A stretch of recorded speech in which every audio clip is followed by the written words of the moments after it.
مين حاكم مصر؟ ومين يا ترى هيكسب في الانتخابات اللي جاية؟ من سيحكم مصر في ظل العلامات المؤثرة في العالم رغم كل شيء؟ بسم الله. قل اللهم مالك الملك تؤتي الملك من تشاء وتعز من تشاء وتذل من تشاء بيدك الخير وأنت على كل شيء قدير. عايزة تقولي إيه يا سارة؟ يعني كل ده إيه المغزى منه؟ عاوزة توصل لنا إيه بالظبط؟ كل الكلام ده عشان تقول لنا مين اللي هيتولى حكم مصر الفترة اللي جاية؟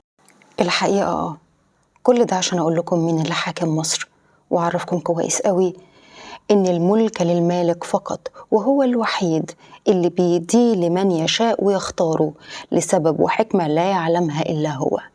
يعني لا حد بيشيل حد ولا حد بيحط حد ولا حد بيكون في الملك أو المملكة غير اللي ربنا سبحانه وتعالى مديله المكانة دي لحكمة لا يعلمها إلا هو. يعني الحاكم والآمر والملك يعطيه الواحد القهار، سواء رئاسة أو مملكة، واللي ربنا سبحانه وتعالى مقدر له المملكة أو الرئاسة في الفترة القادمة هو.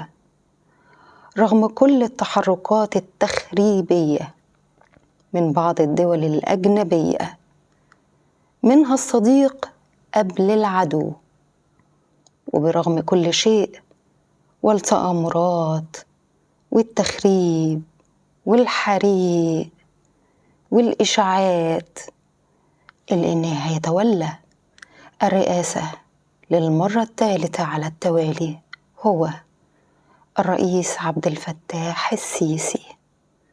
مقدر ومكتوب، ومحدش أبدا بإيده أي شيء غير الخالق، هو وحده القادر على كل شيء.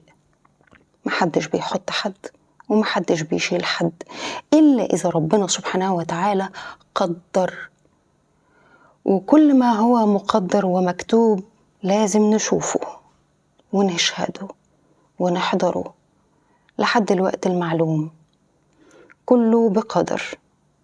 الرئيس عبد الفتاح السيسي رئيساً لمصر للفترة الرئاسية الثالثة على التوالي في الانتخابات القادمة، وكل سنة وكل مصر منتصرة دايماً بعز وكرامة رغم أنف الأعادي والحقاد.